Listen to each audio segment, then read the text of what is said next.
बिस्मिल्लाहिर्रहमानिर्रहीम। हाणे weekly taste जे हवाले सां तव्हांखे कुझु गाइडलाइंस शेयर करणियूं हुयूं त टेस्ट कहिड़े तरीक़े सां तव्हां कंडक्ट कंदा या टाइम केतिरो हूंदो उन में ऐं छा छा तव्हांखे जेको आहे रिक्वायर्ड हूंदो। सो टेस्ट असांजी IBA जी STS जे पैटर्न तहत ई हूंदी, जीअं हुननि असांखे सैम्पल पेपर वग़ैरह प्रोवाइड कयो आहे उन तहत ई हूंदी। जीअं इंग्लिश आहे, इंग्लिश में रीडिंग कंप्रीहेंशन आहे, प्रेपोजिशन आहिनि, एरर डिटेक्शन आहिनि, या सिनोनिम में एंटोनिम्स आहिनि, स्पेलिंग आहिनि, सेंटेंस स्ट्रक्चर्स आहिनि, जनरल नॉलेज आहे, साइंस एंड मैथमेटिक्स। सो इहे सब्जेक्ट टेस्ट में हूंदा ऐं तव्हांखे जेकी असां लेक्चर्स प्रोवाइड कया आहिनि हिन वक़्त ताईं उन्हनि मां तव्हां टेस्ट जी भली तयारी करे सघो था। ऐं टेस्ट बि उन्हनि लेक्चर्स मां ई हूंदी, छो जो असां तव्हांखे जीअं शुरू में बि ॿुधायो हुयो त जेको जेको असां कोर्स तव्हांखे ॿुधाईंदा पढ़ाईंदा हलंदासीं त उन मां ई तव्हांजी टेस्ट कंडक्ट कंदासीं, त जीअं तव्हांखे बि पढ़ण में आसानी थिए ऐं टेस्ट बि तव्हां आसानीअ सां करे सघो। हाणे हीअ टेस्ट जेका आहे उहा ऑनलाइन आहे। तव्हां सां टेस्ट व्हाट्सएप ते बि शेयर कंदासीं ऐं तव्हां सां हिकु लिंक बि शेयर कंदासीं जंहिं ते तव्हां उहा टेस्ट जेका आहे उहा सॉल्व कंदव ऐं हुन जा करेक्ट आंसर्स टिक कंदव।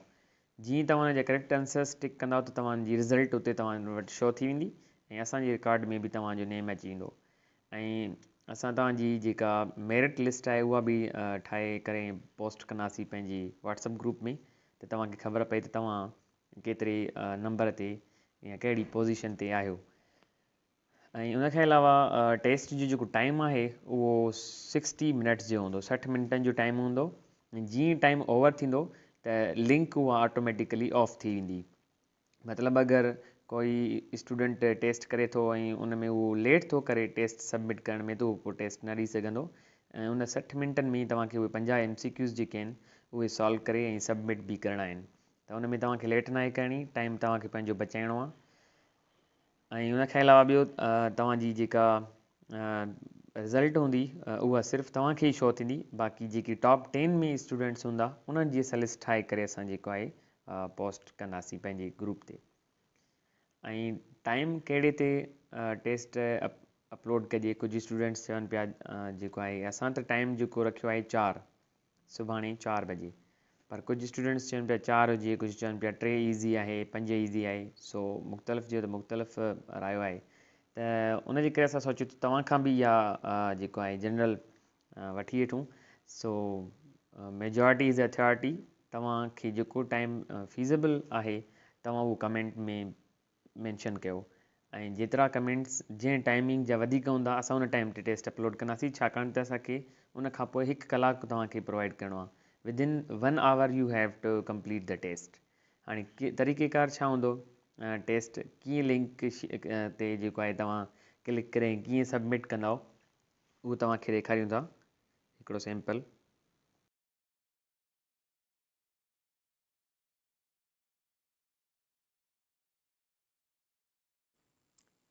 हाणे मिसाल वठूं था, हीअ असांजी टेस्ट जी लिंक आहे। जीअं तव्हां लिंक खे क्लिक कंदव त टेस्ट ओपन थी वेंदी। टेस्ट ओपन थियण खां पोइ जेको तव्हां पहिरें तव्हां हुन में पंहिंजी बायोडेटा मैंशन कंदा, जीअं नेम आहे, फादर नेम आहे, पर उनजे लाइ तव्हांजी ईमेल एड्रेस जेका आहे उहा उते लॉगिन थियल हुजे। जेका बि ईमेल तव्हांजी आहे उते तव्हांजी उहा लॉगिन थियणु लाज़मी हूंदी, त जीअं तव्हांजो जेको स्कोर आहे उहो उते चेक थी सघे। हिते तव्हां पंहिंजी ईमेल बि वरी हिकु दफ़ो ॿीहर बि ईमेल हिते तव्हां यूज़ करे सघो था। ऐं उनखां बाद में तव्हां पंहिंजो नेम लिखंदा, like I have written my name Suhail Ahmed Kalhoro, ऐं उनखां पोइ तव्हां पंहिंजो जेको आहे उहो फादर नेम हिते मैंशन कयो। मोबाइल नंबर जेको आहे तव्हांजो पर्सनल मोबाइल नंबर, त जीअं तव्हांखे कॉन्टेक्ट वग़ैरह करण में आसानी थिए उहो तव्हां मोबाइल नंबर हिते पंहिंजो लॻाए छॾींदव। उनखां पोइ तव्हांजी क्वालिफ़िकेशन मतिलबु तव्हांजी एजुकेशन केतिरी आहे, तव्हांजी मैट्रिक आहे, तव्हां मैट्रिक जे बुनियाद ते टेस्ट पिया ॾियो, इंटरमीडिएट या मास्टर्स या बैचलर्स। अगरि फॉर एग्ज़ाम्पल तव्हांजी बैचलर्स आहे तव्हां हुन बैचलर्स खे टिक कंदव। एंड सिटी तव्हां दादू, कराची या कहिड़े बि शहर मां आहियो तव्हां उहो पंहिंजो जेको सिटी आहे मैंशन कंदव। ऐं उनखां बाद में तव्हां पंहिंजो डिस्ट्रिक्ट मैंशन कंदा, जीअं मुंहिंजी डिस्ट्रिक्ट आहे दादू, तव्हां हिनखे दादू कंदव। उनखां पोइ नेक्स्ट अची वेंदो। उन नेक्स्ट खां पोइ तव्हांजो ही टेस्ट पेपर तव्हां वटि अची वेंदो ऐं उन में जेको क्वेश्चन सही हूंदो तव्हां उनखे क्लिक कंदव। हाणे ही हिकिड़ो सिंपल पेपर आहे जेको मां तव्हां सां हिन वक़्तु शेयर कयां थो। तव्हां उनखे सॉल्व करे ॾिसो त उहो कीअं थो थिए। उनखे आख़िर में पोइ तव्हां उहो सबमिट कंदव। जीअं सबमिट कंदव त तव्हां वटि रिज़ल्ट शो थी वेंदी, तव्हांजो टेस्ट पेपर कंप्लीट थी वेंदो। So this is how you have to take the test. अगरि कंहिं स्टूडेंट वटि नेट पैकेज वग़ैरह न आहे या सिग्नल जो इशू आहे त उन्हनि जे लाइ इहो आहे त असां तव्हांखे जेका आहे PDF में व्हाट्सअप बि कंदासीं टेस्ट, ऐं उहा तव्हां पंहिंजो घर में हल करे सघो था। उनखां पोइ संडे ते तव्हां सां की शेयर कंदासीं ऐं उहा तव्हां जेका पंहिंजी टेस्ट कंदव उहा तव्हां पंहिंजी चेक करे सघो था। बाक़ी जेके हिते ऑनलाइन टेस्ट जेकी ऑनलाइन टेस्ट कंदा उन्हनि खे त स्कोर उते शो थी वेंदो ऑन द स्पॉट। जीअं हू सबमिट कंदा उन्हनि जो स्कोर शो थी वेंदो। जिन वटि नेट वग़ैरह जो मसइलो हुजे त उहे पंहिंजी जेका टेस्ट आहे उहा कंहिं पेज ते उन जा आंसर्स लिखी करे ऐं पाण वटि रखनि, ऐं संडे ते असां उनजी की शो कंदासीं त उहो तव्हां पंहिंजो पाण पंहिंजी टेस्ट चेक करे सघो था।